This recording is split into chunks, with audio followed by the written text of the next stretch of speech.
करे दिन रात ये रमई भटक तो रिस न अन्न पुष्प फूल पैदा होते थे, इसलिए नी रुगो पयो हो तो फल फूल है भी पैदा कोनी थे, वहां ते असर पड़ से। लीला को सर्वोपरि समझ उन्होंने अपनी भूल स्वीकार की।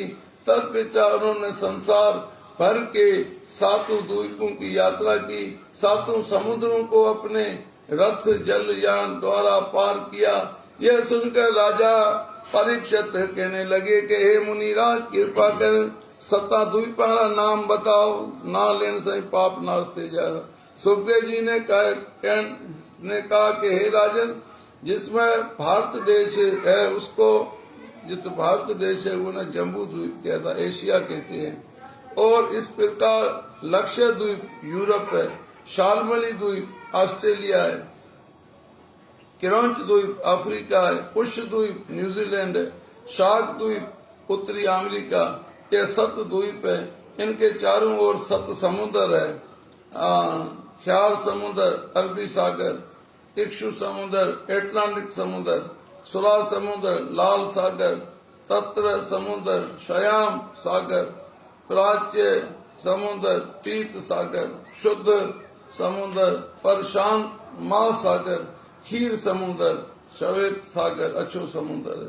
सुखदेव जी कहने लगे कि हे राजन, राजा प्रियव्रत ने अपने अग्नित आदि 7 पुत्रों को, राजा प्रियव्रत का 7 दिखला था, वो अग्नित आदि 7 पुत्रों को उपरोक्त 7 द्वीपारा 7 द्वीपता अपरा 7 दिखला था, 7 दिखलाना एक एक द्वीप राजा करियो ऐं राज अपरो बांटे दिनो दिया। उनके 3 पुत्र परमहंस हो गए तथा केशवती कन्या जी को हती उर शुक्राचार्य जी से विवाह करायो, जिसके देवयानी नाम री कन्या कुएं में पैदा थी। ये प्रकार हजारों वर्ष धर्म न्याय नीति से राज्य करने लगो। अपने पुत्र अग्नित को आखिर में राजा प्रियव्रत अपने पुत्र अग्नित न राज्य दे। महाराज प्रियव्रत अपनी स्त्री रे सहित वन में परमेश्वर का तप करने चले गए। कुछ दिन बाद योग अभ्यास पुत्रों को त्याग कर वैकुंठ में पधार गए। दोहा प्रियव्रत ने छोड़ मैये 7 द्वीप का राज, नर निज टूटे झोपड़ी तजे नहीं है आज। बोलो राधेवर कृष्ण चंद्र देव की जय। सुख सागरे पंचमो स्कंदे प्रथमो गजानन भगवान की जय। माँ सरस्वती की जय। महाराज प्रियव्रत के पुत्र अग्नित का पूर्व चित्ती अप्सरा से विवाह करना। सुखदेव जी कहने लगे कि हे राजन, जब महाराज प्रियव्रत अपने पुत्र अग्नित न राज ते गादी ते बेसाड़े आप वन में परमेश्वर को भजन करने चले गए, तब अग्नित ने सोचा कि पहले हमको तप करके बाद में संसारी सुख भोगने चाहिए। पहले को हमें ही करा, पहले को तप जप सेवा करा, हुए का बाद में जी को शादी करे संसारी सुख भोगी। ये सोचकर अग्नित भी वन में तप करने लाए चल गए। मंदराचल पर्वत पर जाकर मंदराचल पर्वत से जाए ऐसा कठोर तप किया कि उसके तप से इंद्र भी भयभीत थे उठ्यो, क्योंकि वह सोचता था कि कहीं तपस्या के बल से अग्नि मां जो इंद्रासन न छीने ले। इंद्र भी बीए गयो कि मता मां जो है इंद्रासन भी ये वट फुलजे न जाए। ऐसो सोचकर इंद्र ने पूर्व चित्ती अप्सरा को उनका सत्य दिखाने के लिए भेजी। इसके बाद पूर्व चित्त 16 श्रृंगार 32 आभूषण अपने अंग में सजाकर मंद मंद मुस्कान करती हुई जब अग्नित के पास अग्नित जरा एडो अघोर तप्तर में लवली न तो जदा इंद्र डिठो के ऐसे जो मां जो राजपाट फुले न उस इंद्र हे केड़ी महा सुंदर अप्सरा तैयार करे, ये न कहे तू जाए ये सेवा ये तप बिगाड़। हमें वो अप्सरा सोलही श्रृंगार करे, ये रग में आए नचेती कूदेती मंद मंद मुस्कुराती हुई जब अग्निद्र पास आई है तो उसके अनुपम रूप को देखकर वह मोहित हो गया। ये रूप देखे अग्नित ये थे मोहित थे गयो। जब उस अप्सरा ने अपने रूप पर राजा ना मोहित और दीवाना देखा तो वह अपने हाव भाव से राजा को और मोहित करने लगी। राजा में उहे वस में मोहित थियण लॻो। राजा अग्निद ने तप न छॾे ऐं उहे सां विवाह करण लाइ तैयार थी गयो। आनंद से संसारी सुख भोगते हुए राजा करने लगे। हे राजन, जब राजा अग्निद को धर्म से प्रजारो पालन करते हुए 10,000 वर्ष व्यतीत हो चुके, तब वह उपसुला, नाभि, हलावात आदि 9 पुत्र हो जाने पर इंद्रलोक चली गई। राजा ने जम्बूद्वीप के 9 खंड करे, नाभि 9 पुत्रों में बांट पर परमेश्वर का भजन करने के लिए वन में प्रस्थान किया तथा कुछ काल के बाद पूर्व चित्तों में मन लगाकर अपना शरीर त्याग दिया। इसलिए गंधर्व होकर राजा अग्नि फिर अपनी प्यारी पूर्व चित्ती अप्सरा से जा मिला। बोलो राधे वर कृष्ण चंद्र देव की जय, उमापति महादेव की जय। सुख सागरे पंचम स्कंदे द्वितीय तीसरा अध्याय। महाराज नाभि के यहाँ भगवान ऋषभ देव जी का अवतार लेना। सुखदेव जी कहने लगे कि हे राजन, तब राजा अग्निद वन में तप करने के लिए चला गया तो नाभि आदि पूरा 9 दिख रहा था। वडो वडो नाभि 9 पुत्र अपने खंडार में धर्म रे साथ प्रजा रो पालन करता था। जब राजा नाभि रो भी बुढ़ापो आने पर भी कोई राजा नाभि रे बुढ़ापो पोड़ो थी गयो पर औलाद कोई नहीं हुई, तो वे अपनी स्त्री मेरू नाम री वे स्त्री देवी के साथ वन में भगवान रो भजन करने लाए तप करने के लिए राजा नाभि वे स्त्री रवाना थी गया। वहां जाकर उन्होंने ऋषि और महात्मा में ऋषियाना मुनियाना मंगाए पुत्र कामना से बड़े भारी यज्ञ करायो। पुत्र प्राप्ति रो महायज्ञ करायो। यज्ञ री भली प्रकार संपूर्ण होने पर भगवान ने स्वयं चतुर्भुजी रूप से सबको दर्शन दे वरदान के लिए कहा कि हे राजन, भगवान को ये प्रकार प्रश्न देकर राजा उपस्थित सजनों में उनका दंडवत प्रणत।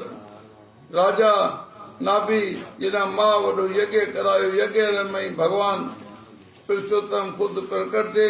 जना ये न कहो कि मंग तेरा ये उपस्थित जना में दंडवत प्रणाम करके बहुत सी स्तुति भगवान ने करी। स्तुति करते राजा ने हाथ जोड़े कहो कि हे त्रिलोकनाथ, हे त्रिलोक के नाथ, अपने दर्शन देकर मेरे पर बड़ी कृपा की है। हे भगत वत्सल, आपके नाम मात्र से यहाँ क्षण में संसारी बंधन माया दूर हो जाते हैं। वहाँ आपके दर्शन होने पर ऐसा कौन सो पदार्थ में अवशेष रहेगी हो जिसको हूँ अवावट मंगा, जिसकी मनुष्य को इच्छा रहती है। हे दीन दयाल, यद्यपि आपकी कृपा से मुझे संसार सब सुख प्राप्त है, परंतु तो भी ये दास की एक अभिलाषा है। सजाए सुख भगवान देना है, पर एक अभिलाषा है कि आप जैसा पुत्र देखना चाहता हूँ। अवा जो पुत्र प्राप्ति थे वो एक मांगी इच्छा है। राजा ये दीन वचन सुने परमेश्वर ने भगवान ने कहो कि जा राजन, स्वयं तुम्हारे अवतार धारण करूंगा हूँ। आए तांजे करे अवतार धारण करी। हे राजन, ये कहकर भगवान अंतर ध्यान थे गया।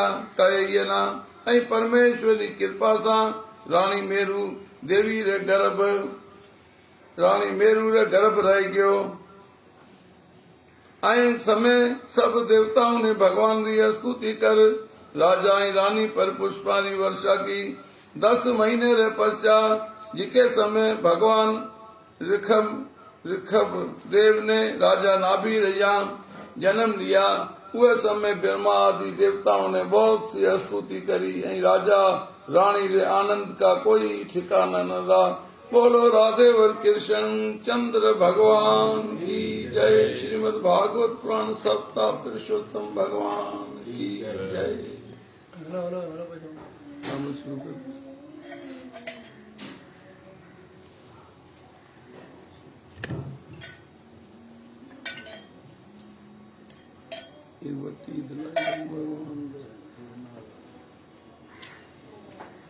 हरि ओम नारायण हे नारायण को दया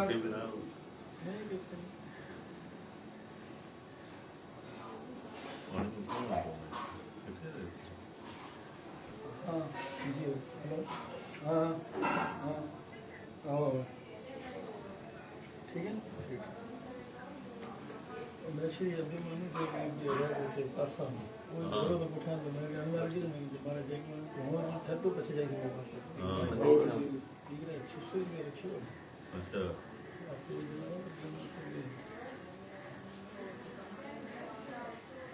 यार ये पूरे सालों 15 कोनी 10 मिनट रो बंद है सोरा फुट अरे मालिकरा में जो है जो उतारे थी बस वो मेरे को यार ये पूरे तांगियां आए पुठिया आए कम ना स्टेडियम उतारा है हां स्टेडियम में उतारा है ये वो यार ये सारे कितनी है स्टेडियम वाला तो वो था वो मिट्टी वाला होता है वो नंबर कोट वाले आए ना वो मिट्टी वाला नवा उतारती उसे वो सारा फिसल कहां आते ना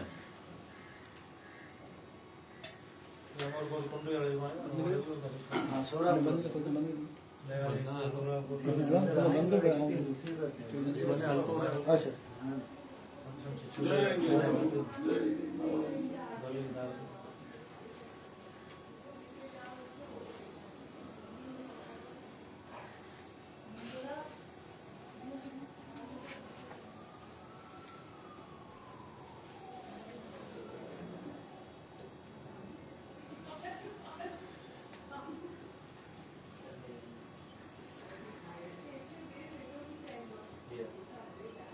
पानी देता हूँ वो लिया था मैं लिया तो पानी मैं मत गोंदो आ पानी है अजा तो मेच ना गयो हुआ मंदिर में आ तो लेतो आ थोड़ा मोड़ा कोई दिया ये घड़ी आई तो इसे थोड़ी देर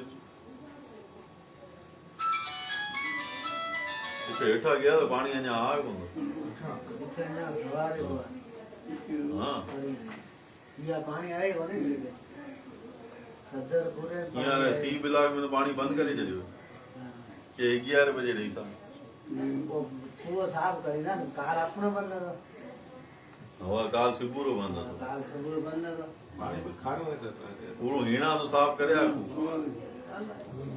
पानी तो खारो है मत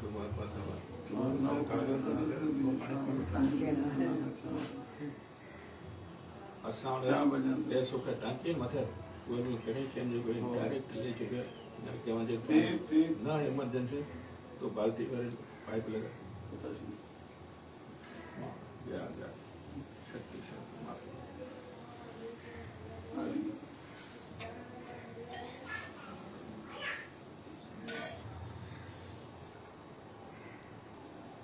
हरि ओम श्री गणेशाय नमः ओम श्री सामवेदाय नमः ओम पवित्र पवित्र वस्त्रवस्थान गतो पिवाय स्मृत पुंडरीकाक्षं शिवाय महेंद्र शुचिः ओम पुंडरीकाक्षपनान्तु माम ओम पुंडरीकाक्षपनान्तु माम ओम पुंडरीकाक्षपनान्तु मामः ओम पृथ्वीतया धर्कादोकां देवी त्वं वैष्णवदत्तं च धारयमा देवी गुरुचास नमः ओम केशवाय नमः ओम माधवाय नमः ओम गोविंदाय नमः ओम ऋषिकेशाय नमः हरि ओम ओम ओम ओम ओम ओम ओम श्री गणेशाय नमः ओम श्री सरस्वत्यै नमः ओम श्री गुरु पंडित मुरलीधर देवता भयो नमः ओम नमो भगवते वासुदेवाय ओम नमः पार्वती पते हर हर महादेव हर हरे कृष्णा कृष्णा कृष्णा हरे हरे हरे राम राम राम हरे हरे हरे कृष्णा हरे कृष्णा हरे हरे हरे राम राम राम हरे हरे। वक्रतुण्ड महाकाय सूर्यकोटि समप्रभम् निर्विघ्नं कुरु मे देव सर्वकार्येषु सर्वदा। ओम श्री राम रामेति रामेति रमे रामे मनोरमे सहस्रनाम तत्तुल्य श्री राम नाम वरानने। ओम नमो हनुमते रुद्रवताराय देव दानव ऋषि मुनिवर्दाय रामदूताय स्वाहा। बोल श्री द्वारकाधीश की जय हो। बोल श्री बाल कृष्ण लाल की जय। बोल सद्गुरुदेव की जय। ओम नारायणं नमस्कृतं नरं चैव नरोत्तमं देवीं सरस्वतीं व्यासो ततो जयमुदीरये। अथ चौथा अध्याय। राजा नाभिका अपनी रानी समेत तप करने के लिए वन में जाना और ऋषभ देव का गद्दी पर बैठना। श्री सुखदेव जी कहने लगे, हे राजन, जिसी समय ऋषभ देव जी अपनी बाल लीला करते थे उसी समय महाराज नाभि और महारानी मेरु देवी फूल कर कृपा हो जाते। इस प्रकार जब बाल लीला देखते हुए ऋषभ देव जी तरुण हो गए तब राजा ने अपने मन में विचार की, अब इनको राजगद्दी देकर वन में तपस्या करने के लिए चले देना चाहिए। ऐसा सोचकर और शुभ लगन में ऋषभ देव जी को गद्दी पर बिठाकर राजा नाभि अपनी स्त्री समेती तप करने के लिए वन में चले गए और तप करने के कुछ दिन पश्चात अपना शरीर त्याग बैंकुट को पधार गए। और इधर महाराजा ऋषभ देव जी प्रजा का धर्म से पालन करने लगे।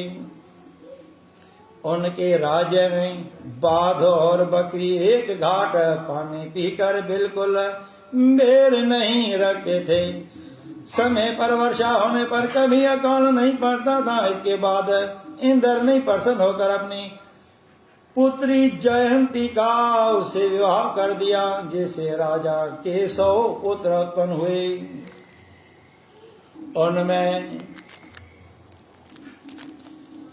9 बालक तो योगीश्वर हो गए और 21 वेद पढ़कर ब्राह्मणों जैसे कर्म करने लगे गए तथा बड़ा पुत्र भरत खंड का और नहीं 9 पुत्र अन्य खंडों के राजा हुए। इतनी कथा सुनकर सुखदेव जी कहने लगे कि हे राजन, जब इसी प्रकार ऋषभ देव जी को सुख से राज्य करते हुए बहुत वर्ष बीत गए थे, उन्होंने सोचा कि अब पुत्र को उपदेश दे और राजा गद्दी देखकर वन में यज्ञ करना आरंभ किया। और जब पुत्र परिजन पूरजन और प्रजाजन पास में एकत्रित हुए गए, उसी समय ऋषभ देव जी सबको संबोधित करते हुए कहने लगे कि हे भद्र पुरुषों और प्यारे पुत्रों, आज मैं आपको अपना समझ कर कुछ उपदेश करने लगा हूँ, सो कृपा करके ध्यान से सुनो।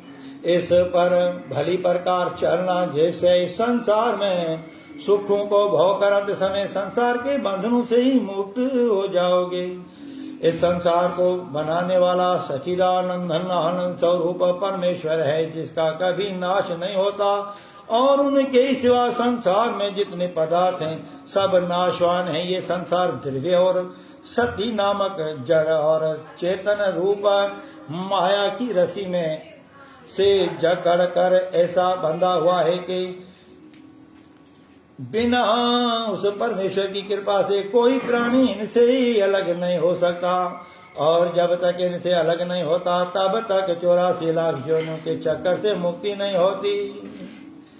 तथा इस संसार के नरक और मोक्ष नामक प्रवेश करने और निकलने के लिए 2 दरवाजे हैं, जो मनुष्य चोरी जारी, हंसा और अन्य प्रकार के कुक्रम करता है, वैसे के नरक नामों द्वारा मैं प्रवेश कर संसार के दुख सागर में जब तक गोता लगाता रहता है, जब तक ये हरि भजन सत्संग और शुभ कर्म रूपी मोक्ष के दरवाजे से भली प्रकार बाहर नहीं निकलता, दरवाजे से भली प्रकार बाहर नहीं निकल जाता। इसीलिए आप लोगों को सदा हरि भजन सत्संग और शुभ कर्मों में रत रहना चाहिए। बोल सच्चिदानंद भगवान की जय, बोल राधेवर कृष्ण चंद्र भगवान की जय।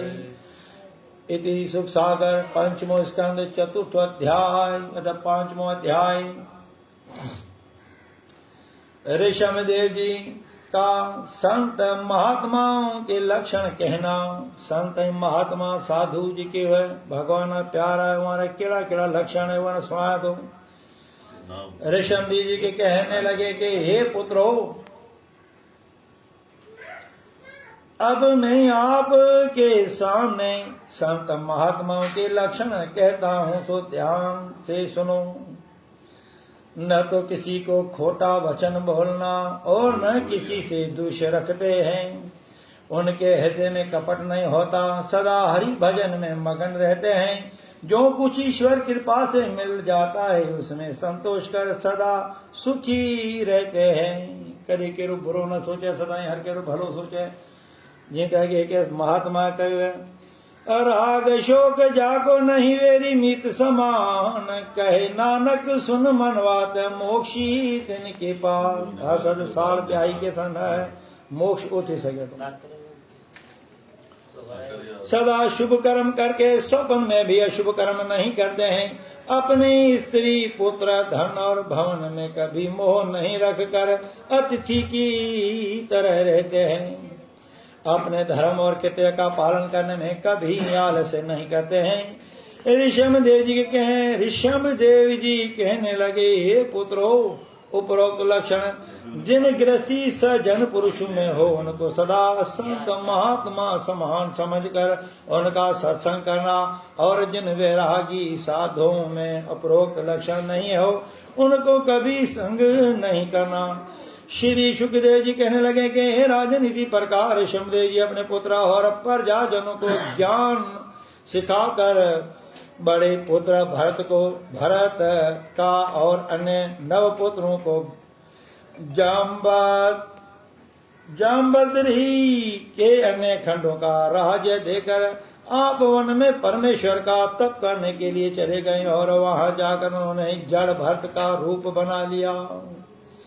इतनी कथा सुनकर राजा परीक्षित कहने लगे कि हे भगवान, कृपा करके ये बात समझाइए कि जड़ भरत किसे कहते हैं। सुखदेव जी बोले, हे राजन, जो आचार विचार और नहाना धोना आदि छोड़कर मलमूत्र की भी संज्ञा नहीं रखते उसे जड़ भरत कहते हैं।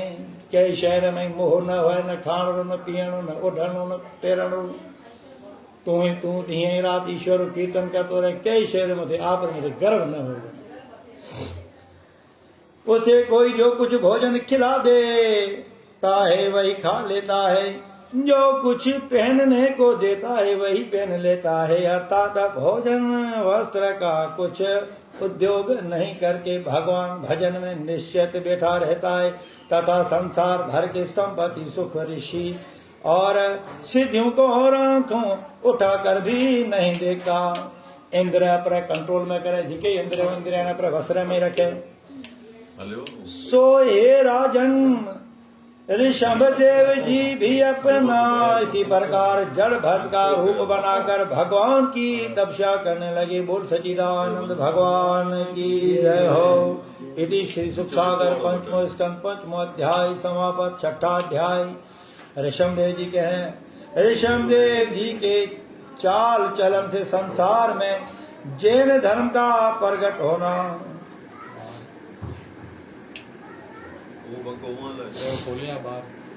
इतनी कथा सुनकर महाराज परिषद कहने लगे कि हे मुनिनाथ, अभी आपने बतलाया था कि ऋषभ देव जी परमेश्वर के अवतार थे, तो फिर उनका जड़ भरत रूप से ही अष्ट सिद्धि और संपत्तियों की और आंख उठाकर न देखना क्या अर्थ रखता है? क्या इसका ये कारण हो सकता है कि यदि वे उनकी और आंख उठाकर देखते तो उनका मन चलायमान हो सकता था? यह सुन सुखदेव जी कहने लगे कि हे राजन, आपका यही अनुमान 16 नहीं सत्य है, क्योंकि मनुष्य के शरीर में काम, क्रोध, मद, लोभ, मोह और अहंकार ये 6 शत्रु इतने ही प्रबल है कि ये निर्जीव देखते हुए भी समय पाकर सजीव हो सकते हैं, तथा इनमें कामदेव तो इतना प्रबल है कि बड़े बड़े मुनीश्वर और ऋषि शुरू की अत्यंत निर्बल इंद्रियों को सबल बनाकर झटपट हजारों वर्षों के तप को धूलि में मिलाकर संसार सागर के अंधकूप में गिरा देते हैं। इसीलिए भवसागर पार होने की इच्छा वालों को ऋषि सिद्धि, रिद्धि सिद्धि और संसारी सुखों की और सपन में भी नहीं आंख उठाकर देखना चाहिए, तथा जड़ भरत का रूप धारण करने के पश्चात मनुष्य को कर्म और धर्म की कुछ आवश्यकता नहीं रहती, परंतु मनुष्य के लिए इसका सच्चा रूप धारण करना बड़ा कठिन है।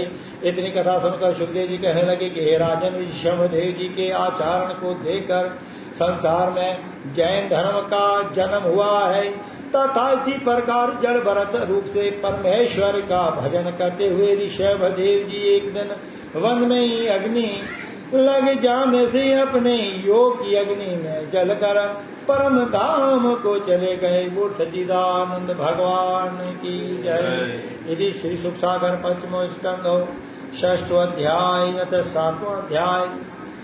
भरत जी की राज्य करने के पश्चात परमेश्वर के तप के लिए वन में जाना। सुखदेव जी कहने लगे, हे राजन, जब ऋषभदेव जी अपने बड़े पुत्र को भारत का राज्य देकर चले गए तो उनके जाने के पश्चात भरत जी धर्म के साथ प्रजा का पुत्र की तरह पालन करने लगे और अपना विवाह स्वरूप की कन्या 5 जनी से किया, जैसे धूमकेतु आदि 5 बड़े प्रतापी और धर्मात्मा पुत्र हुए। हे राजन, इसी प्रकार जब राजा भरत को यज्ञ दान धर्म करते हुए राज्य सुख भोगते हुए 10,000 वर्ष हो चुके तो उन्होंने संसार माया मोह को झूठा समझकर अपने पुत्र को राज्य बांट दिया और तत्पश्चात आप प्रहलाद आश्रम में नदी के किनारे भगवान शालग्राम की पूजा करने लगे। एक दिन का वृत्तांत है कि मध्याह्न के समय जबकि वह भगवान का ध्यान में बैठे हुए थे, एक हरणी अपनी हरणी और साथियों से बिछड़ पानी पीने के लिए उसी नदी पर आ गई। जब वह पानी पीने लगी तो उसने एक भयानक शनि की गर्जना सुनी, जिसे सुनकर ज्यों ही वह भयभीत होकर नदी को लांग कर भागने लगी, त्यों ही उसके गर्भ में बच्चा पैदा हो गया। सो भय, वेग और प्रसूति पीड़ा से वह हरणी वहीं ठंडी हो गई और वह नवजाति मृग शिशु पृथ्वी पर पड़ा पड़ा हाथ पैर मारने लगा।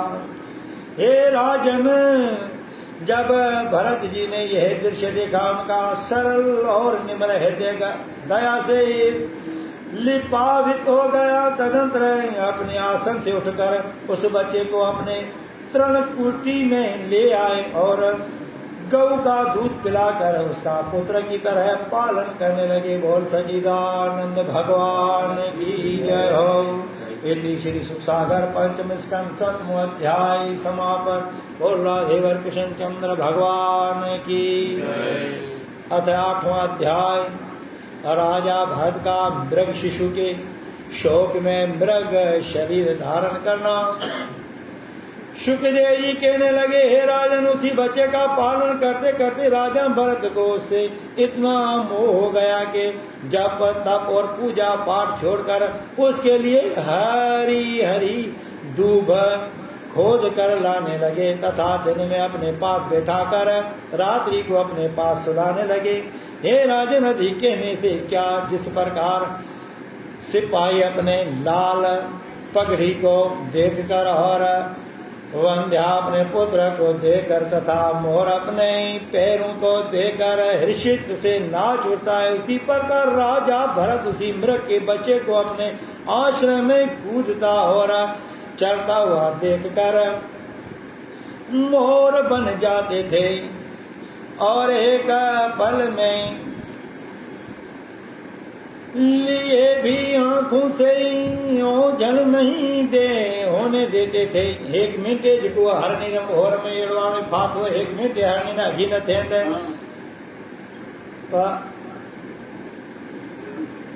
परंतु देव योग से जबकि भरत जी बाहर गए हुए थे, वह मृग शिशु मृग झुंड को देखकर अपने साथियों से जा मिला और इसके बाद उससे भरत जी की प्राण कुटी की और मुख भी नहीं किया।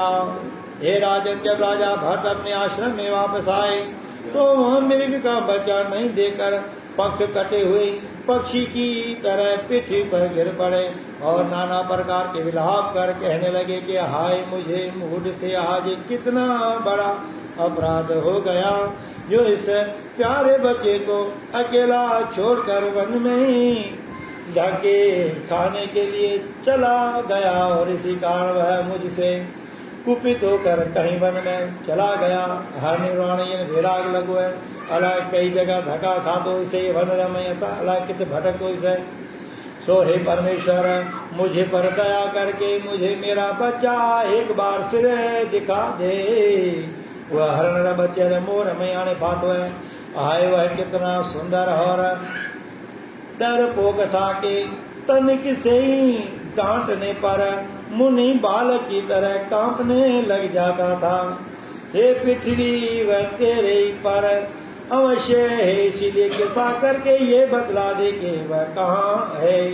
हे राजन, रात्रि होने पर वह इसी प्रकार चंद्रमा से कहता कि हे चंद्रदेव, तू मेरे बच्चे का बुला दे, नहीं तो शीघ्र मर जाऊंगा।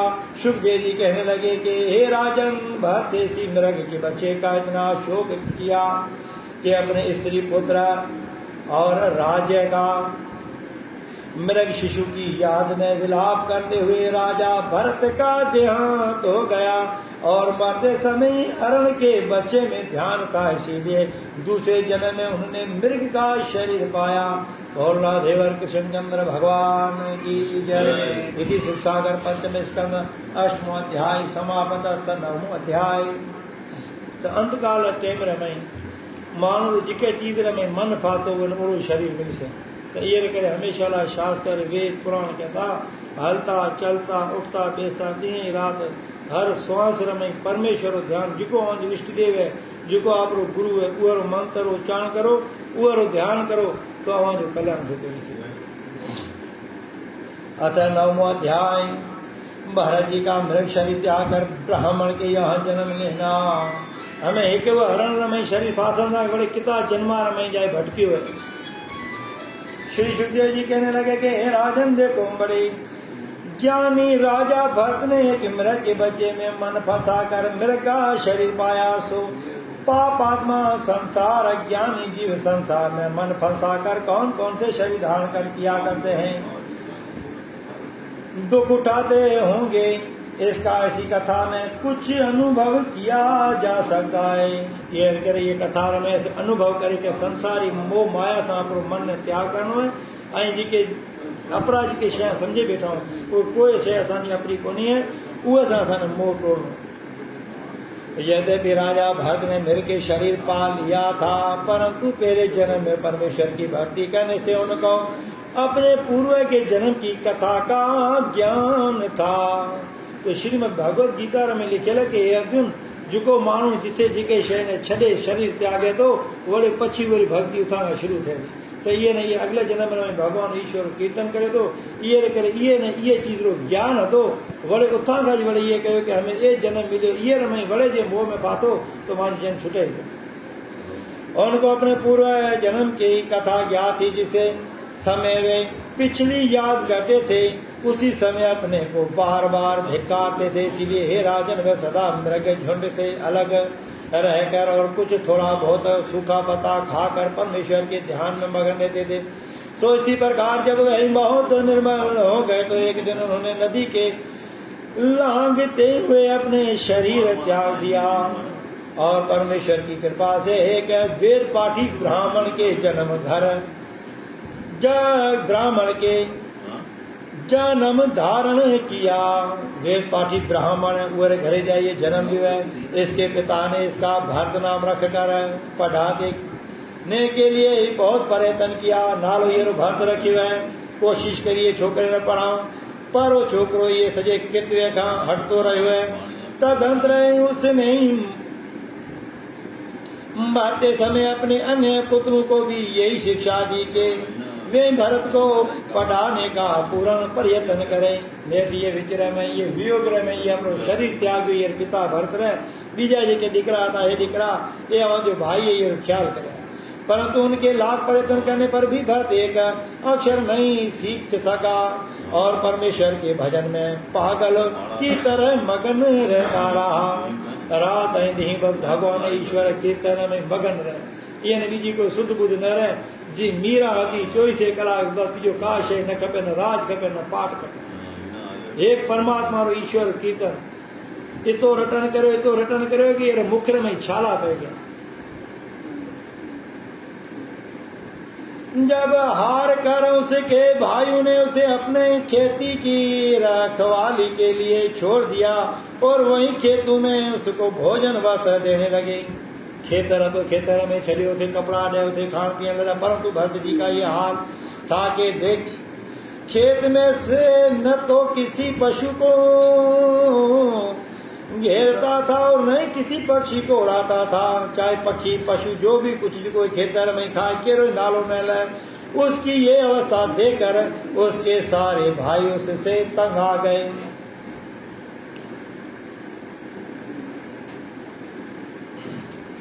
एक दिन का वृत्तांत है कि किसी भील राजा के नौकर बेल देने के लिए किसी मनुष्य की खोज में इधर आ निकले। सो से खूब मोटा ताजा देखकर कहने लगे कि इससे अच्छा बलि का बकरा तुमको कहीं ढूंढने पर भी नहीं मिलेगा। लाख रुपए खर्चे करने पर भी ये नहीं मिलेगा। हे राजन इसी प्रकार वे आपस में बातचीत कर भरत को भील राजा के पास ले गए। उन्होंने देखकर वह भीलों का राजा इतना प्रसन्न हुआ कि तेरे पूर्व पुण्यों के प्रताप से आज ये ऐसा बलि का पुरुष मिला है जिसके बलि देकर भद्रकाली तुझ पर सदा के लिए प्रसन्न हो जाएगी। यह सोचकर उसने भरत जी के हजामत करा, सुगंधित पदार्थों से स्नान करा, सुंदर वस्त्र आभूषण पहनाए और फिर नाना प्रकार के भोजन उनके सामने लाकर रखे जिन्हें खाकर जड़ भरत बड़ा प्रसन्न हो मन में कहने लगा कि देखो ये पुरुष मुझ पर कितने कृपा कर मेरी सेवा कर रहे हैं। ऐसा भोजन वस्त्र दे रहे हैं कि आज दिन तक ऐसा भोजन वस्त्र माता पिता और भाइयों ने भी कभी नहीं दिया। सुखदेव जी कहने लगे कि हे राजन जब भरत जी प्रेम से पेट भर चुके तो उसको भद्रकाली के मंदिर में लाया जा कर ज्यों ही उनको मारने के लिए खंड उठाया त्यों ही उन्होंने यह सोचकर जब खाने के लिए मुख नीचे किया था तो इसी समय मरने के लिए भी नीचा सिर झुका देना चाहिए। अपना सिर झुका दिया। सो उसी पेशाचिक कर्म को भगवती भद्रकाली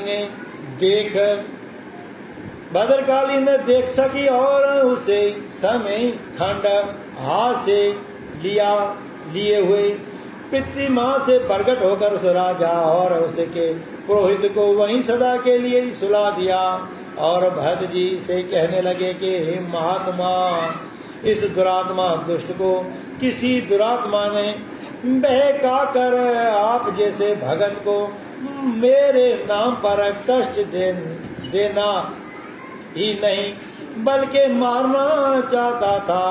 सो ऐसा घोर कुकर्म को न देखकर मैंने अपने रूप धारण करने को यमलोक पहुंचा दिया है।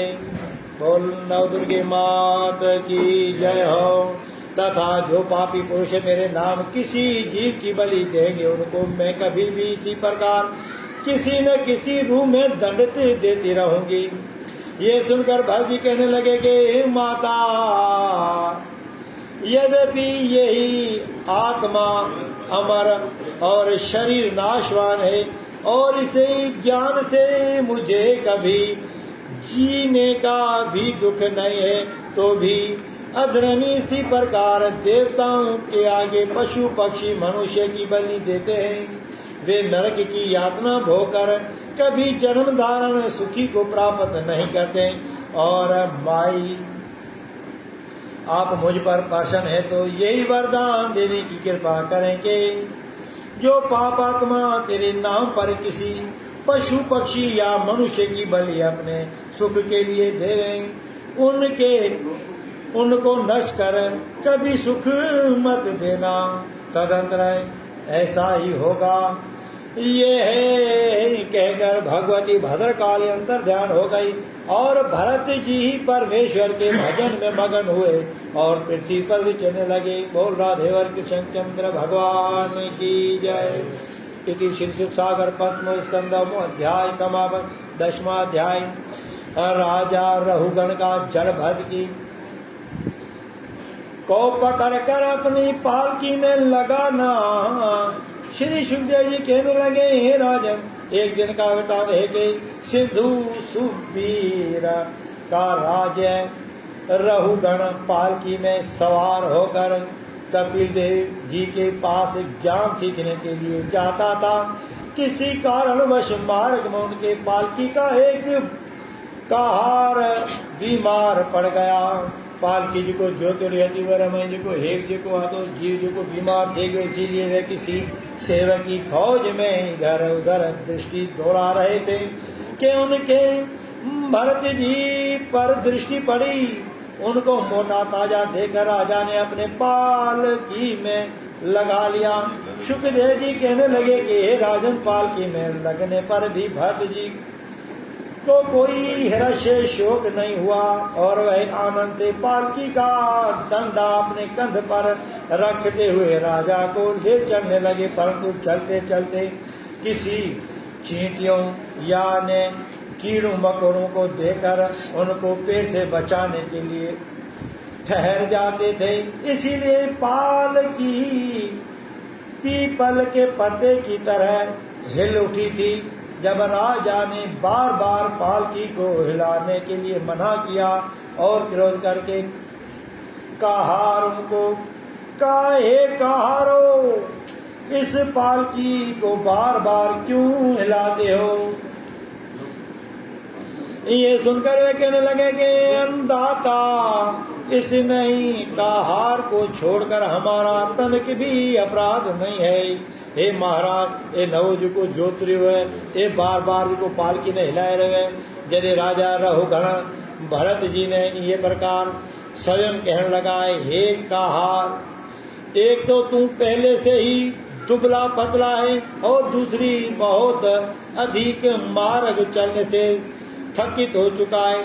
तीसरी तेरी अकेले पर ही तमाम भार है। चौथा, तुझे मरने का भी डर नहीं है। सो मैं समझाता हूँ कि इन सब कारणों से तेरा कमजोर शरीर कांप कर पालकी के हिलने का कारण बन जाता होगा।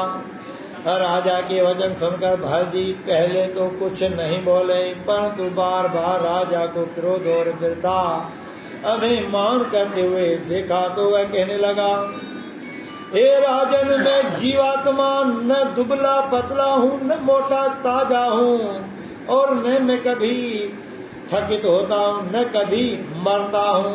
दुबला, मोटा और थकित होना तथा मरना ये सब शरीर के धर्म है, और जो तू अपने आप को राजा तथा मुझको काहार समझता है, ये भी तेरा अज्ञान होने से व्यर्था अभिमान है। सो न तू राजा है न मैं काहार हूँ, क्योंकि परमात्मा का प्रकाश प्राणी मात्र में है, और मरण के उपरांत हम तुम बराबर मुर्दा है। हे राजन, सुख दुख हर्ष और विषाद ये सब मन और शरीर के धर्म है, किंतु जीवात्मा में सबसे अलग है। सुख दुख आदि शरीर के ही धर्म से इसे बिल्कुल प्रयोजन नहीं है। सुखदेव जी कहने लगे कि हे परीक्षित, भरत जी के मुखारविंद से ये ज्ञान रूपी वाक्य के तीर निकल कर राजा रहुगण के हृदय के कपाटों को तोड़ते हुए अंदर प्रवेश कर गए। उस समय राजा पालकी से नीचे उतरकर भरत जी के चरणों में गिरकर स्तुति करने लगे कि महात्मन जी, मुझे मूढ़ का अपराध क्षमा कर कृपालु होने का कृपा कीजिए, और हे नाथ, साथ ये भी बताने की कृपा कीजिए कि आप ब्रह्मा विष्णु महेश में किसी के अवतार हैं, जो मुझे मूर्ख को ज्ञान देकर के तात करने के लिए आए हैं, अथवा अन्य किसी मुनीश्वर, ऋषिश्वर, योगेश्वर, और आप कोई है। हे दया के सागर, आप चाहे तो कुछ हो, परंतु मेरा अपराध अवश्य क्षमा करें, क्योंकि मैं महादेव के त्रिशूल, इंद्र के वज्र और अन्य देवताओं व दैत्यों से नहीं डरता, किंतु साधु संत और ब्राह्मणों के शाप से तीर की तरह कांपता हूँ। हे महात्मन, यद्यपि मैं कपिल मुनि के पास ज्ञान शिक्षा के लिए जा रहा था, परंतु ईश्वर की कृपा से आपके बीच में ही दर्शन हो गए, इसीलिए मुझे विवेकीहीन को ज्ञान देकर के तात कीजिए। ये सुन भाई कहने लगे कि हे राजन, ये जीव अपने कर्मानुसार देवता, दैत्य, मनुष्य, पशु, पक्षी, राजा अथवा रंग होकर 84 लाख योनि में जब तक चक्र लगाता रहता है, तब तक परमेश्वर का ध्यान कर उनकी कृपा से मुक्त परमेश्वर का ध्यान कर उनकी कृपा से मुक्त हो जाता है। बोल सच्चिदानंद भगवान की जय, बोल राधेवर कृष्ण चंद्र भगवान की जय। इति सुख सागर पंचमो स्कंदे 10वां अध्याय है समापन। 11वां अध्याय राजा भरत का रहुगण को ज्ञान सिखाना। जन भरत जी कहने लगे कि हे राजन, मैं राजा हूँ अथवा स्वामी हूँ, इसी प्रकार का वृथाभिमान मनुष्य को भवसागर में डुबा देता है। यही सुन राजा कहने लगे कि हे महात्मन, यद्यपि आपने बहुत अच्छा ज्ञान दिया है, परंतु प्रत्यक्ष में संसार और संसार का स्वरूप सच्चाई दिखाई देता है, तब आप प्रत्यक्ष को छोड़कर इसे झूठ क्यों बता रहे हैं? क्योंकि आप ही बताइए कि संसार भर में दिखाई देने वाली कौन सी वस्तु नाशवान नहीं है। रहुगण ने कहा कि हे महात्मन, संसार के सब वस्तु नाशवान है। तब भरत जी बोले कि जो नाशवान है वह असत्य है, इसीलिए ये संसार असत्य है। जिसके शरीर नाश है तो वो असत्य है, जो हमेशा अजर अमर है वो सत्य है, अजर अमर है। ईश्वर नाम, गरुड़ वचन, भगवान नाम जो हमेशा अजर अमर है, और केवल परमेश्वर सत्य है, और इसी जीव को भी उसे परमेश्वर का ही प्रकाश मात्र समझना चाहिए। यद्यपि ये सत्य है, परंतु काम, क्रोध, बद, लोभ, मोह और अहंकार तथा मन, आकाश, 10 इंद्रियां के वश में होकर संसार सागर में गोता लगाता है। काम क्रोध लोभ मोह अहंकार अहिड़ा जेको संसार सागर में हमेशा माण्हुनि में डुबो थो रहंदा। अवां जहिड़ा जेके हंस आहिनि उहा हंसा ने ए जेके काम क्रोध लोभ मोह अहंकार जेको है वो डगमगाए था। हमें उन्हें की करण खपे, गरुड़ शरण में जाए करे उन्हें कंट्रोल में करसो, उन्हें कंट्रोल में रखसो तो इहा सब बचाई से गुरु पांच नाम भव सागर कहिए वासर मुक्ति न होई। ए कुल छोड़ मिलो रे सतगुरु से वही नर हंसला होई रे हंसला। ए हंस मिला रे हंस होई। जे तूरे बेठो रे जोड़ब गलारी वो, जे तूरे बेठो हंसा जोड़ब गलारी हंस कहे ना कोई रे हंसला। ए हंस मिला रे हंस हो। ये पांच नाम भव सागर काम क्रोध लोभ मोह तथा जब ये अपने को अपने वश में करके परमेश्वर की ओर अपना ध्यान लगाता है तब यही भव सागर से पार होकर उसे परमात्मा के स्वरूप में मिलकर आवागमन से छूट जाता है। इसीलिए हे राजन काम क्रोध आदि 6 शत्रुओं को 10 इंद्रियों और 11वां मन ने विकार पात्रों को तुम्हें अलग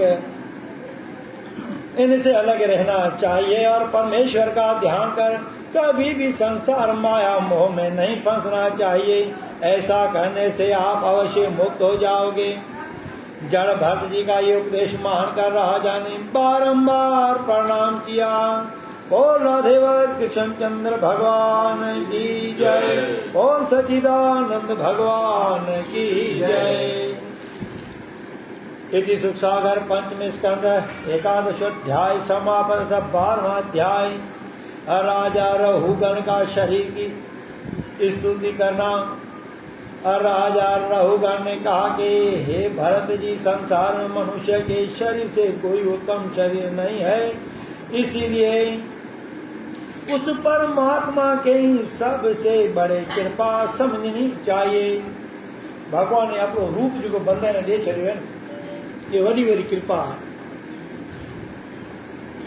जिसने हमको मनुष्य का शरीर दिया, क्योंकि बिना इस नर तन के आप जैसे महात्मा पुरुषों के दर्शन होना दुर्लभ है और नहीं तो उपदेश वाक्य तो दुर्लभ ही है। और इसमें ये कारण प्रधान है कि देवता लोग भी मनुष्य शरीर मिलने के लिए भगवान से बारंबार प्रार्थना करते हैं। भगवान से बारंबार जो देवता ही प्रार्थना करता, मालक ये मनुष्य शरीर असान दे देही लाए था देव सिकन छजो सरगति मनुष्य बन। छोकरी तो पाप पापी थोड़े जियन जे वास्ते। क्या नहीं करे पाप करे तो पापी। देवता जी को है वो ये रूपला से कहता। ये सुनकर जड़भर जी कहने लगे कि हे राजन, ये बात आपने यथार्थ कही है, किंतु इस बात का सदा ध्यान रखना चाहिए। इस मनुष्य शरीर को प्राप्त करने के पीछे अहंकार भूल कर भी नहीं करना चाहिए और संसार माया मोह में ही अधिक फंसना नहीं चाहिए, क्योंकि अहंकार करने पर और माया मोह करने पर मनुष्य नरक भोग कर 84 लाख योनि में चक्कर काटता है। हे राजन, पहले मैं भी राजा था, केवल हरणी के बच्चे में प्रेम करने पर हरणी का जन्म पाया था, तथा उसके बाद अब ब्राह्मण के घर जन्म लिया। इसीलिए हे राजन, अपने में मेरे में और इन काहारों में तथा तमाम प्राणी मात्र में इसी परमेश्वर का प्रकाश समझकर कभी अहंकार मत करना। सदा परमेश्वर का ध्यान करते हुए संसार माया मोह में अलग रहना। ऐसा करने से तुम अवश्य ही भवसागर से पार हो जाओगे। सुखदेव जी कहने लगे कि हे राजन, इतना ज्ञान सुनकर राजा रहुगण जड़ भत से कहने लगे कि हे भगवान, आप मेरा अपराध क्षमा करें, आपको मैं बारंबार प्रणाम करता हूँ। बोल सच्चिदानंद भगवान की जय। बोला देवर कृष्णचंद्र भगवान की जय। यदि सुख सागर पद में स्कंद द्वादशोध्याय समापत 13वां अध्याय। जड़ भरत जी का राजा रघुगण से एक व्यापारी का इतिहास के नाम।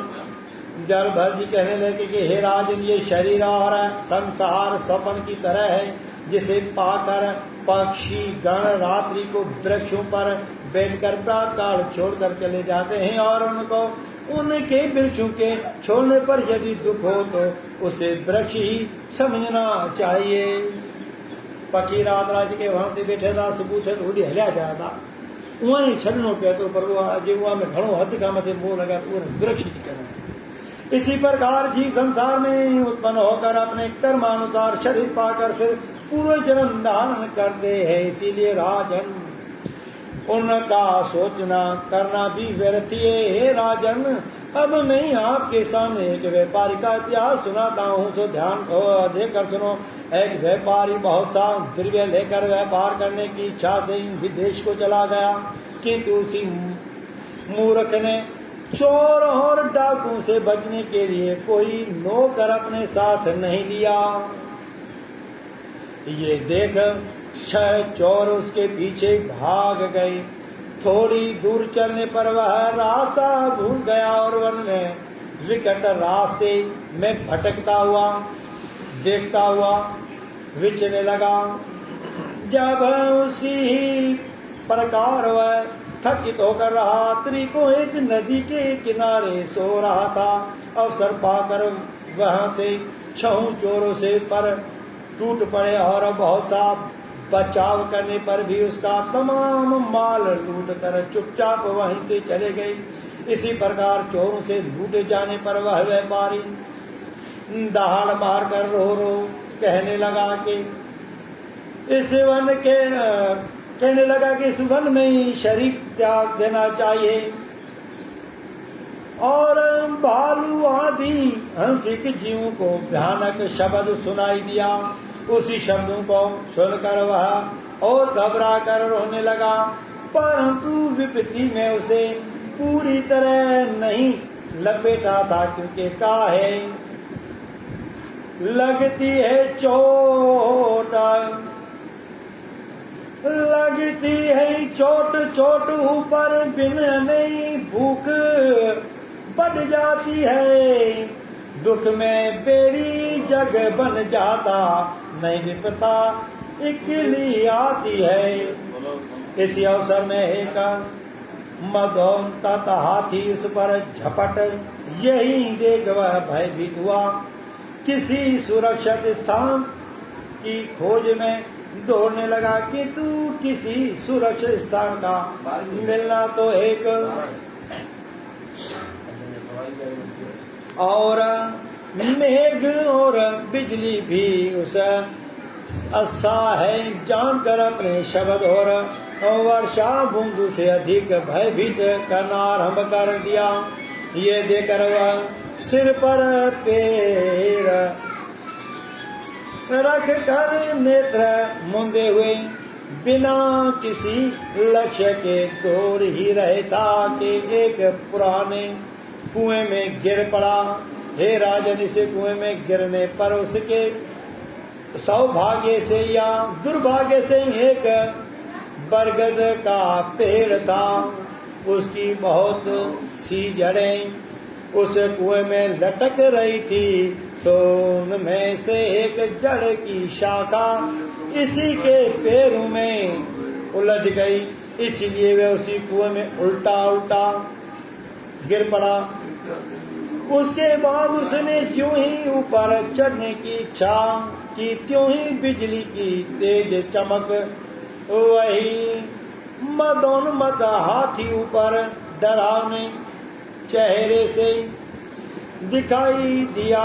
किंतु इसी से भी अधिक दुख उसको जब हुआ जब उसने उस कुएं में एक 5 फुण वाला भयंकर विषधर सांप जीभ को लपालप करते हुए देखा। हे राजन, इसी अवस्था में वह न ऊपर जा सकता और न नीचे जा सकता, किंतु इतना होने पर भी दुख का पूरा विकास नहीं होना पाया था कि उसने देखा कि उसी जड़ के सहायता से वह उल्टा लटक रहा है। उसी को श्याम और सवित दो चूहे निरंतर काट रहे हैं। कुएर में खिरियो है, जब पार में फाथुओ ऊंधो लटके हुए है, जे पार तो निकले में वर्ण चढ़े तो हाथी तो मारे, हेठो तो जाए तो नाग बैठो है, विच सेंटर में ये विचर में देखे तो ऊंधरो जो पाड़ा ने कटे। इन तमाम बातों को देखकर जो कुछ उसके चित्त की चंचलता हुई होगी, उसका थोड़ा बहुत अनुमान तुम स्वयं अपने मन में लगा सकते हो। परंतु हे राजन, तुमको ये सुनकर बड़ा आश्चर्य होगा कि उस बरगद के जड़ों में मधुमक्खियों का छत्ता था। अन्य रेवड़ माखिया जो छत्र ओए हुए नहीं हुए, और उसमें से कभी कभी शहद के बूंदे टपक कर उसके मुख में पड़ जाती थी। भूखे से बैठो है, छतों को थोड़ो किसान ली कर दो और में माखी छटो छटो फिर ये मुख में भी जाए। भगवान परमात्मा हमें ये न लटकाए चले है, वो जगह वो न जो है रिजक दे। सो उस छत्ते के उसे बूंद के स्वाद में वह इतना मगन हुआ कि उपरोक्त दुख उसके मन से हवा हो गए। वो माखी री मिठास रे मई एड़ो जो मुंह में फांसी के बीजा दुख वड़े ने विसरी जाए। और वह उन शहद टपकों के आशा में अपना आनंद समय व्यतीत करने लगा। किंबहुना एक दिन उन दोनों से डाली काटी जाने से वह उसे अंधकार कुएं में गिर गया और तत्पश्चात उस सर्प ने उसे भक्षण कर लिया। यह सुनकर राजा रहुगण कहने लगा कि हे भगवान, मेरी समझ में इसी बात ने बिल्कुल भी घर नहीं बनाया है कि इतनी विपत्तियों को उस शहद की बूंद में ने किसी प्रकार शांत की। मेरे इस छोटे से बुद्धि में तो केवल यही माया समाया है कि संसार में उस व्यापारी से बढ़कर कोई मूर्ख नहीं होगा। ये सुन भरत ने कहा कि हे राजन, यही हाल तुम्हारा है और संसार का समझाना चाहिए। ये जीव एक व्यापारी है और नरक स्वर्ग और मोक्ष का व्यापार करने के लिए संसार में ही आता है। यद्यपि पुनर्जन्म के पुण्य का मनुष्य शरीर रूप बहुत सा दृढ़ होता है, परंतु अज्ञानवश यह सत्संग रूपी कोई चाह कर पास में न देखता है। इसीलिए काम, क्रोध, मद, लोभ, मोह, अहंकार रूपी चोर पीछे पड़े जाते हैं। और मिसाल दिनों ऐसे जो ये शरीर मते समझाए हुए राजा ने, और इसके तमाम माल को लूट कर इसे बिल्कुल निकम्मा बना देते हैं। तब ये कर्म रूपी दोन्मत हाथी से प्रेरित होकर संसार रूपी अंधकार कुएं में गिर पड़ता है और उसके आवागमन रूप बरगद के वृक्ष की आयु रूपी एक जड़ों के गुच्छों में फंसा जाता है तथा ग्रस्त के नाना प्रकार के दुखों से दुखित होकर ज्यों ही यह उनसे छूटने का प्रयत्न करता है, त्यों ही कुटुंब के मोह रूपी शहद की बूंदों का स्वाद चक्कर उनमें ऐसा फंसा जाता है कि उसे लूटने लिपटने का बिल्कुल भी कष्ट नहीं होता। इसके पश्चात आयु पूरी हो जाने पर दिन रात रूपी चूहे उसे जड़ को काटे देते हैं और सर्प रूपी वह काल उसको भक्षण कर जाता है। इसीलिए हे राजन, यदि आपका विचार इसी संसार रूपी अंधियारे कुएं से ही बचने का है तो आपको काम, क्रोध, मद, लोभ, मोह, अहंकार इन छह शत्रुओं से पूरी तरह बचने के लिए सदा सत्संग का हरि भजन करना चाहिए। इतनी कथा सुनकर सुखदेव जी कहने लगे कि हे राजन, जब जल भक्त जी से ये कहा राजा रहुगण ने सुनी तो उनके हृदय में कपाट खुली गई और उसमें ज्ञान रूपी दीपक प्रकाश हो गया। बोल सच्चिदानंद भगवान की जय। बोल राधेवर कृष्ण चंद्र भगवान की। श्री सुसागर पंचम स्कंद त्रयोदशोध्याय।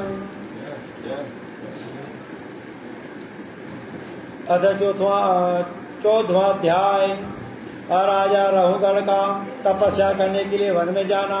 श्री सुखदेव जी कहने लगे हे राजन, जल भक्त जी से उपरोक्त ज्ञान सुनने पर राजा रहुगण ने उनको बारंबार दंडवत किया और फिर स्तुति कर कहने लगे कि हे भगवान, आपने मुझे दीन पर दया कर भवसागर से पार होने का सच्चा मार्ग बतला दिया है, इसीलिए मैं आपसे सदा गुणगान करता रहूंगा और ये गुणा सजय हूँ कीर्तन करते रहे। यह कहकर राजा अपने मन में संसार माया मोह का बिल्कुल परित्याग कर भगवान का भजन करने के लिए वन में चले गए और कुछ दिन के पश्चात अपना योग अभ्यास से शरीर त्याग कर मुक्त हो गए। हे राजन, इसी प्रकार सत्संग के प्रभाव से और हरि भजन से प्राणी अवश्य आवागमन के चक्रों से छूटकर मुक्त हो जाता है तथा जो कोई इस कथा को सच्चे मन से कहता अथवा सुनता है वह तमाम दुखों से ही मुक्त हो जाता है। बोल सच्चिदानंद भगवान की जय। श्री सुखसागर पंचम स्कंद चतुर्थ अध्याय समापन 15वां अध्याय।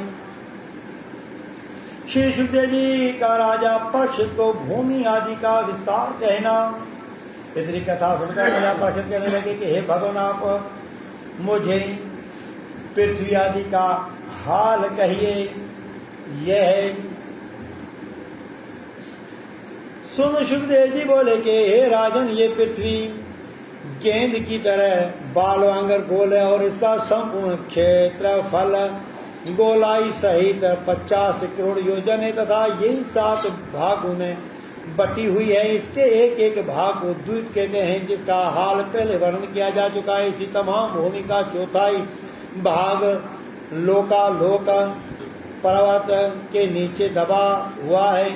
राजा प्रियव्रत के गंधित नामक पुत्र ने जम्बूद्वीप के 100 टुकड़े करके उत्कल खंड, दिव्य खंड, भाद्रावश खंड, केतुमाल खंड, इलाव्रत खंड, नाभि खंड, तम पुरुष खंड, नर हरि खंड और भरत खंड अपने 100 लड़कों को बांट दिए और जो इस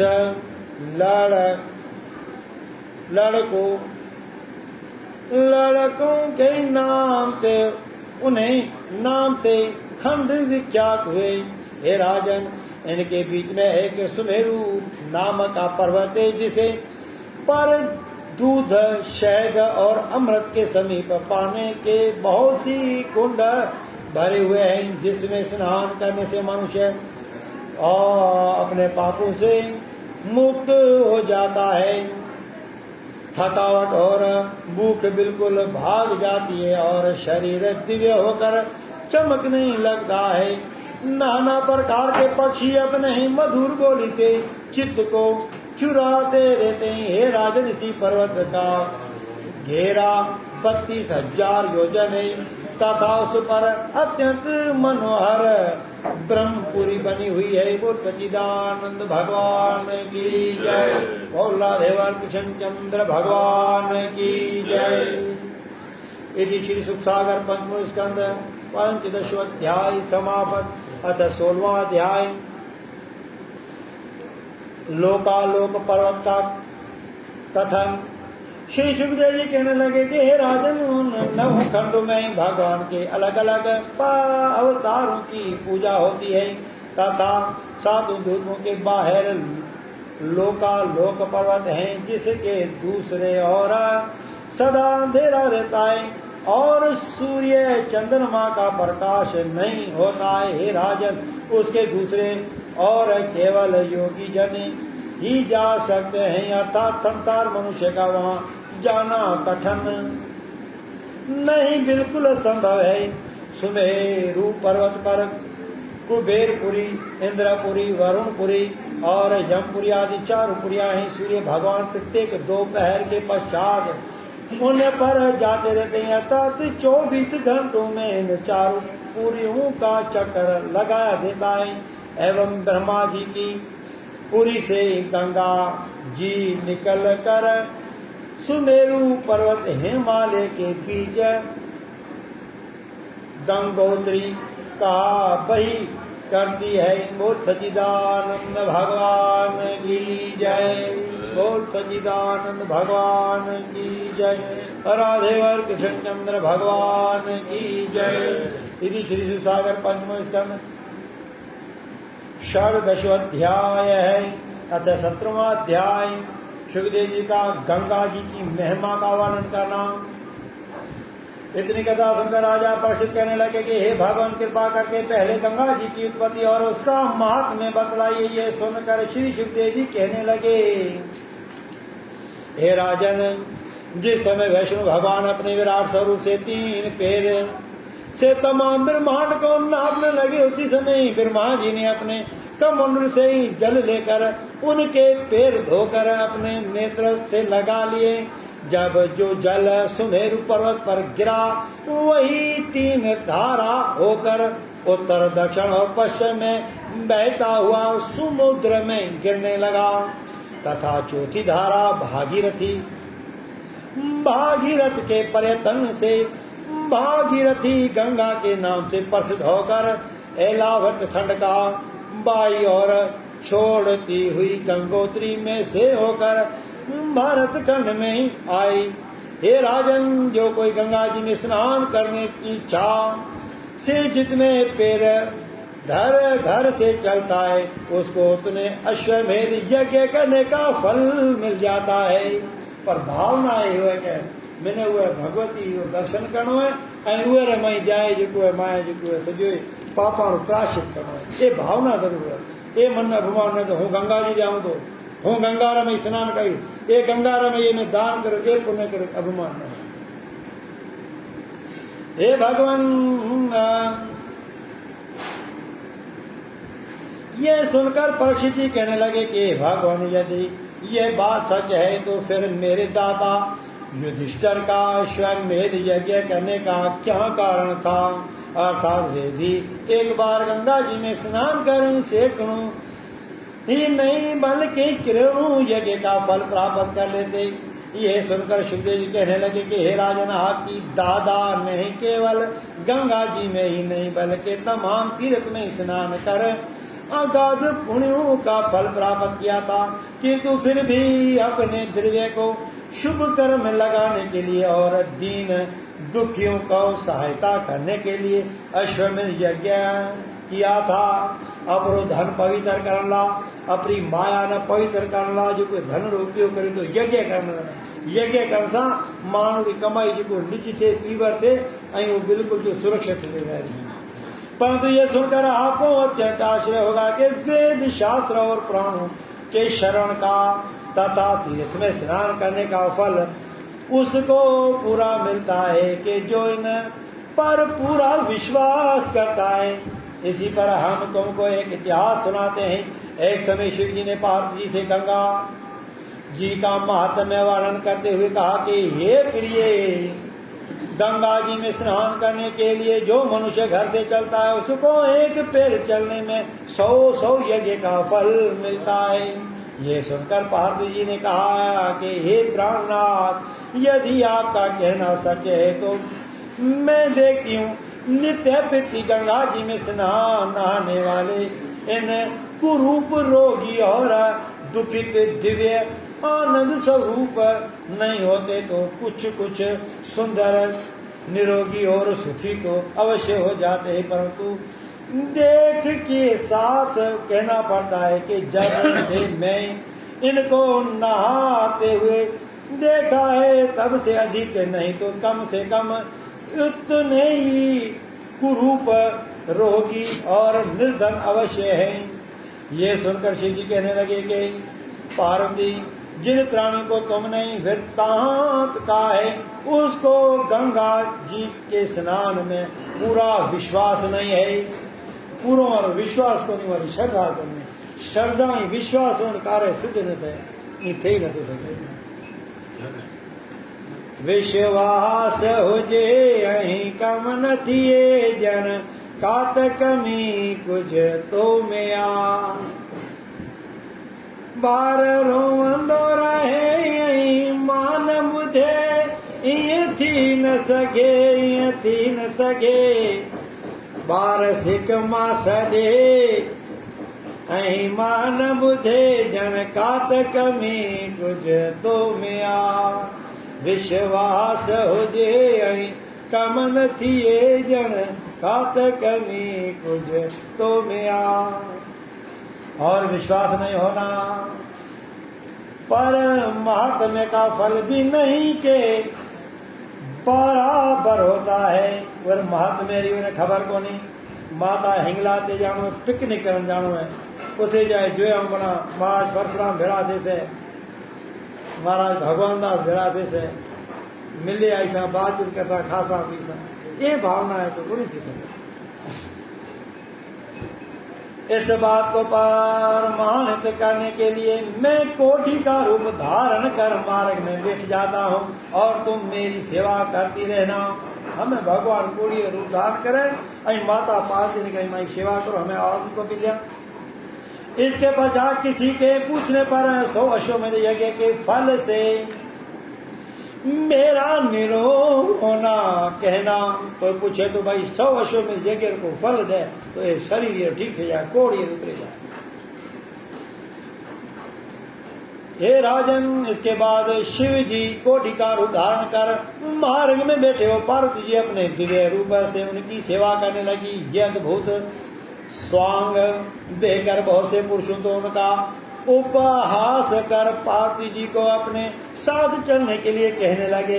बहुत से उनसे अन्य प्रकार हंसी उठाते कहने लगे तथा कुछ संत महात्माओं ने उनके ही पतिव्रत धर्म की सराहना की, किंतु कारण पूछने पर किसी ने भी अपने 100 यज्ञों का करने का फल नहीं दिया और एक यज्ञ करने वाला भी प्रमाणित नहीं किया कि बहुधा कुछ देर के बाद एक दिव्य रूपधारी ब्राह्मण जिसके मुख से तेज निकल रहा था आया और जब उसने आकर पार्वती जी से शिव जी के निरोगी होने के कारण ज्ञात किया तो कहने लगा हे देवी आपको अब अपने सब कलेश हटा देना चाहिए क्योंकि मैंने केवल 100 यज्ञ ही नहीं बल्कि असंख्य यज्ञ किए हैं। इसीलिए आपके पति को अभी रोग रहित कर देता हूँ। हे राजन ऐसा कहकर ज्यों उसने 100 यज्ञ का फल देकर शिव जी के साथ लगाया त्यों ही भगवान शिव जी दिव्य रूप हो गए। बोल हर हर महादेव की जय।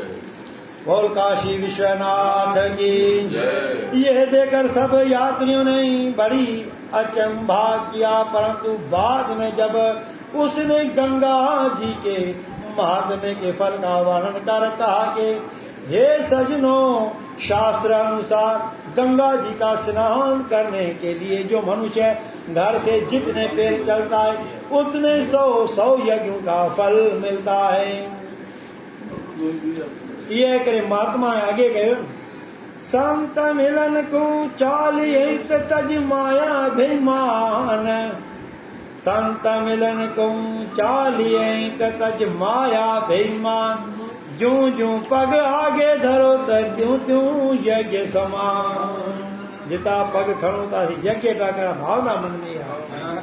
इसीलिए मेरे सो यज्ञ नहीं बल्कि असंख्य यज्ञों का करने पर भी आप लोगों को आश्रय नहीं करना चाहिए। ये सुन तमाम यात्री धन्य धन्य कहकर उसके भाग्य की बड़ाई करने लगे और शिव जी ने कहा हे उमे इन लाखों यात्रियों में केवल इसी ब्राह्मण को गंगा स्नान का पूरा फल मिलता है। इसीलिए हे राजन जो मनुष्य वेद और शास्त्र से पूरा विश्वास रखता है उसके ही तमाम पाप अवश्य नष्ट हो जाते हैं और तत्पश्चात वह सुखी होकर मुक्त हो जाता है। बोल राधेवर कृष्णचंद्र भगवान की जय। बोल सच्चिदानंद भगवान की जय। इति सुख सागर पंचम स्कंदे सप्तदशोध्याय समापन। अथ 18वां अध्याय। किस खंड में किसी अवतार की पूजा की जाती है इसका वर्णन। श्री सुखदेव जी कहने लगे, हे राजन, हमने आपको 9 खंड का हाल सुनाया। अब आपको सामने 9 में ही होने वाले अवतारों और उनकी पूजा का वर्णन करते हैं। भाद्राश्व खंड में भगवान हयग्रीव ने अवतार धारण किया था, इसीलिए उसमें उसी रूप का पूजन की जाती है। और नरहरि खंड में वैष्णु भगवान ने नरसिंह अवतार धारण कर प्रहलाद भगत को बचाया था। हे राजन, हम आपको सामने नरसिंह अवतार का एक कथा सुनाते हैं। बोल नरसिंह भगवान की जय। जिस समय भगवान नरसिंह ने प्रसन्न होकर प्रहलाद भगत को वरदान मांगने के लिए कहा, उसी समय प्रहलाद जी कहने लगे कि हे भगवान, मेरी आपसे यही प्रार्थना है कि संसार में जितने प्राणी हैं वह सभी बैकुंठ को चले जाएं। एरा संत परमार्थी होगा अपरो को नहीं पर सजा बीजानो कल्याण करेगा। यह सुनकर भगवान कहने लगे कि हे तात, तुमको अपने लिए वरदान मांगना चाहिए, क्योंकि संसार में सब प्राणी अपने अपने कर्मों का फल भोगकर संसार माया मोह में फंसे हुए हैं, इसीलिए बैकुंठ में जाने के लिए सभी प्रसन्न नहीं है। यह सुनकर प्रहलाद जी कहने लगे कि हे भगवान, संसार में ऐसा कौन न भागा होगा जो बैकुंठ में जाने के लिए तैयार नहीं होगा। तब भगवान ने कहा कि हे तात, अब संसार में किसी भी दुखी प्राणी को जो बैकुंठ चलने के लिए प्रसन्न हो, लाओ, मैं उसी को बैकुंठ में भेजता हूँ। भगवान के पेड़ा तू तो क्या तो मानो जान क्या था, पर जो बोला क्या जान चाहे तो मंगाओ। यह सुनकर प्रहलाद जी प्रसन्न होकर और अपने जी में कहने लगे कि मैं सभी तमाम प्राणियों को साथ लेकर भगवान के सम्मुख आता हूँ, क्योंकि बैकुंठ का नाम सुनते ही सब प्राणी मेरे साथ इसी तरह हो रहेंगे। इसी प्रकार धनी के पीछे याचक लोग ले जाते हैं। इसी प्रकार सोते हुए ज्यों ही वे एक नगरी के सभी पहुंच जाते हुई उनको एक भूख से ही व्याकुल सुख कर कूड़ी के ढेर पर भोजन की खोज में घूमते हुए देखा। ये देखकर उन्होंने सोचा कि सबसे पहले इसे सूकर सही बातचीत करनी चाहिए। पहले तो ये सूकर था बात कहना पछे भी जाने जो। प्रहलाद जी कहने लगे कि हे दुखी ग्राम सूकर, यदि तेरे बैकुंठ चलने की आनंद से जीव व्यतीत करने की इच्छा है तो वहाँ मैं तुझको बिना परिश्रम आज ही ले जा सकता हूँ। तदंतर प्रहलाद जी ने बैकुंठ के तमाम सुख को उसे सुख करके अगाड़ी वर्णन किया, जिन्हें सुनकर उसने कहा, श्रीमान जी, यदि कुटुंब के सहित मुझे ले चलने के लिए आप तैयार हो तो मैं भी वहाँ सहर्ष चलने के लिए तैयार हूँ। ये सुनकर प्रहलाद जी कहने लगे कि हे भाई, मैं तो स्वयं ये चाहता हूँ कि बैकुंठ में चलने के लिए अधिक से अधिक प्राणी तैयार हो, सो कुटुंब ही नहीं, यदि हो सके अपने इष्ट मित्रों को भी संग ले चले। तत्पश्चात उसे सूकर ने अपने कुटुंब के लोगों और सब इष्ट मित्रों को बुलाकर बैकुंठ में जाने की इच्छा से एक विशाल सभा की बड़ी मीटिंग रखाई है। सजा ने तेड़ाया है, बाबा हलो सजा ने बैकुंठ धाम ले रखा और उसने प्रहलाद जी ने बैकुंठ को आप माँ में कहे लंबी चौड़ी व्याख्यान दी, और जिनको सुनकर सूकरों के मुखिया ने कहा कि हे प्रहलाद जी, आपको बैकुंठ के सुखों की भूमिका न बांध कर पहले ये सुनाना चाहिए कि वहाँ पर खाने के लिए विष्टा टिड्डी तो अधिक से अधिक परिमाण में मिल जाएगी। यह सुनकर प्रहलाद जी ने कहा, भाइयों, बैकुंठ में विष्टा आदि बुरी वस्तुओं को छोड़कर आपको और सब कुछ मिल सकता है। हे राजन, भगत के मुख से ये वाक्य निकलते ही सबने सर्वसम्मति से यह प्रस्ताव पास किया कि जिस जगह विष्टा जैसी वस्तु नहीं है उस बैंकुट में हमें सपन में भी नहीं जाना चाहिए। उसे जे गंदगी नहीं है तो उसे हले से की करा असा जो खाधो ये असा बैंकुट हल नहीं बना। यह सुनकर पिताजी उदास हो बहुत हुए पर हताश नहीं हुए। उन्होंने संसार में चक्कर लगाना आरंभ किया, परंतु जब उन्होंने देखा कि कोई भी प्राणी बैंकुट में चलने के लिए तैयार नहीं है तो उनके चित्त में दुख की कोई ठिकाना न रहा और आशा रूपी कुमुद बन पर तुषारापात हो गया। इसी प्रकार वही हताश उदास और निराश होते हुए ज्यों ही एक ग्राम के पास आए त्यों ही एक वृद्ध पुरुष को अपने पुरानी पौली में टूटी खाट पर कराहते हुए पाया।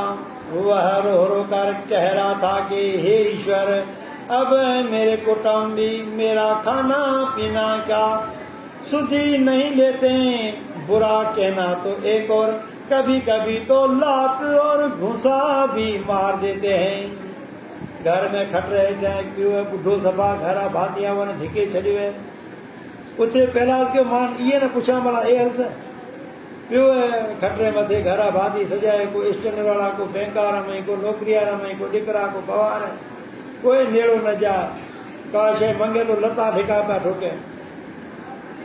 इसीलिए मेरी आपसे यही प्रार्थना है कि आप मुझे कुछ और नहीं तो मृत्यु अवश्य दे दीजिए। भगवान ने बहुत क्यों मांगे जिसे न तमाम दुखों से छूट कर परलोक में अपने कर्म का फल भोगने के लिए चला जाऊं।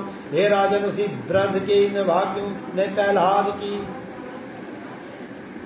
मुरझाई हुई कुमुदनी पर चंद्र किरण जैसा कार्य कर तपत पवन की तरह तिरछा कारण को शीघ्र नष्ट करना आरम्भ कर दिया। तब वे उसी के पास जाकर निम्रता के साथ कहने लगा कि हे महापुरुष, आप इस प्रकार चिंतित मत होइए और मेरी साथ बैंकुट जाने के लिए शीघ्र तैयारी कीजिए।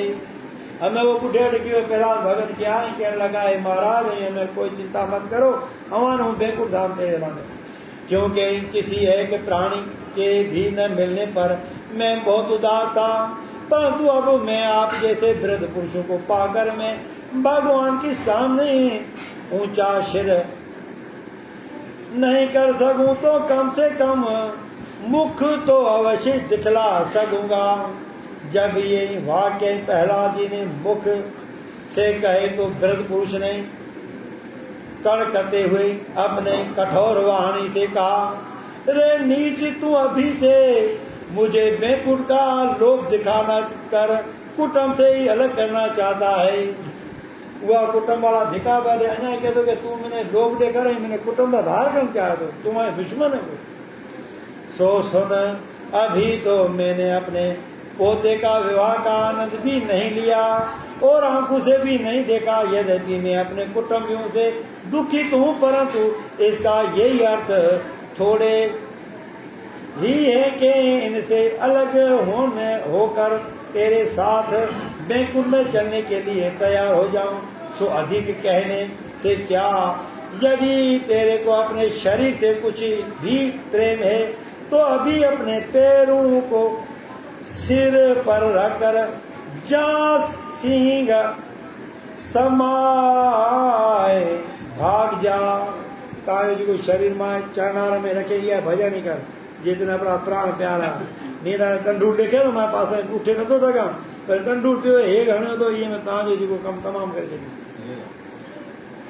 नहीं तो मेरा चिल्लाने पर यदि कहीं मेरे पुत्र और पौत्र यहाँ आ गए तो तुम्हारा काल नहीं तो तुम्हारे शरीर का बुरा हाल अवश्य बना देंगे।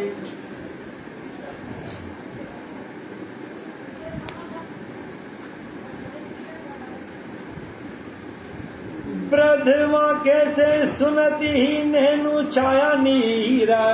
पहला जो वृद्ध जी बातें सुने, ब्रधवा के ये सुनते ही नैनु छाया नीर। कौन चले बैंकुट में मन में भारी पीड़। सोचा फिर प्रहलाद ने जिस घर प्रभु नाराज। सोचा फिर प्रहलाद ने जिस पर प्रभु नाराज। उस नर को बैंकुट सुख लगे नरक का सार। जे कह मथे भगवान जी नाराज हुआ तो उहे ने जो तमाम घणो सुखे थे ऐं उहे ने शइ प्राप्त न थे। तब पचा प्रहलाद जी ने परमेश्वर की पास आकर प्रणाम किया और उदास होते हुए कहा कि हे भगवान, जिस पर आपकी पूर्ण कृपा नहीं होती उसका बैंकुट में जाना तो एक और उसका नाम भी मुझे अच्छा नहीं लगता। बैंकुट जान परो रहो पर मथे भगवान की कृपा न थे तो ईश्वर कीर्तन करे कोन सके। ये मालक जे राजी को न थे तो अवाने मौको ही न मिलिया ईश्वर कीर्तन करना।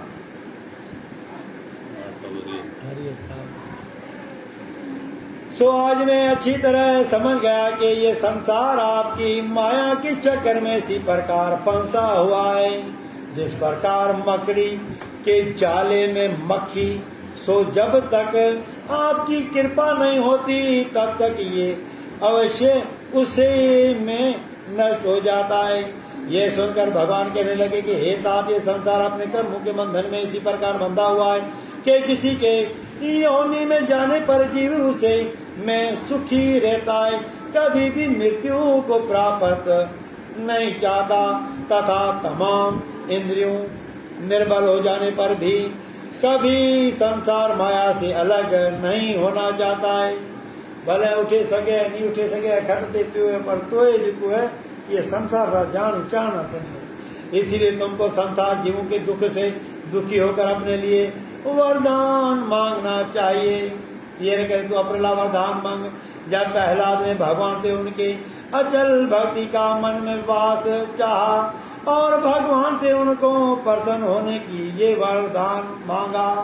भगवान है कि हाथ जोड़े करे, भगवान है कि हम उदार करने लगो है, हमें अपरो कल्याण करना।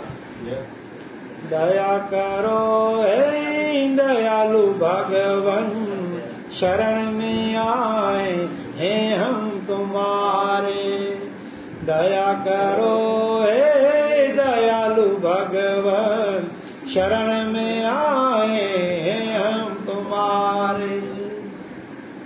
सुधारो बिगड़ी दशा हमारी, दया करो हे दयालु भगवान। भगवान चढ़ाने में पे कोटि कोटि प्रणाम करे वंदना करने लगो। के लिए सुखी किया श्री सूजी कहने लगे हे ऋषिश्वरों। इसी प्रकार नर हरि खंड का हल सुना कर श्री सुखदेव जी कहने लगे कि हे राजन, के तू माल खंड में कामदेव भगवान का ध्यान किया जाता है तथा रमणक खंड में मत्स्य रूप का और हणमय खंड में कच्छप रूप भगवान का ध्यान किया जाता है। एवं कुरुखंड में भगवान वाहरा अवतार का तन मन से ध्यान किया जाता है। बोल नरसिंह भगवान की जय, बोल राधेवर कृष्णचंद्र भगवान की जय। इति सुख सागर पंचम स्कंध अष्टशोध्याय। हरि ओम तत्सत, हरि ओम तत्सत, हरि ओम तत्सत।